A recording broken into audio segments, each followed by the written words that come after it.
মুর্শিদের কাছে ক্ষমা চাইতে হবে। হে দয়াল,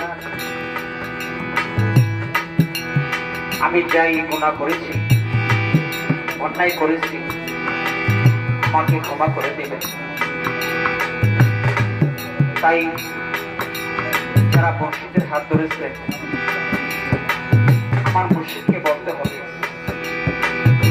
জীবনে যা করেছি, গুনাহ করেছি, আমাকে হে দয়াল আমাকে ক্ষমা করে দিবেন। তাই মানুষ মানুষের জন্য, মানুষ মানুষকে ভালোবাসতে হবে। হিন্দু মুসলমান একই সমান। তাই সালাম সরকার এই গানের মধ্যে লিখেছেন, শেষের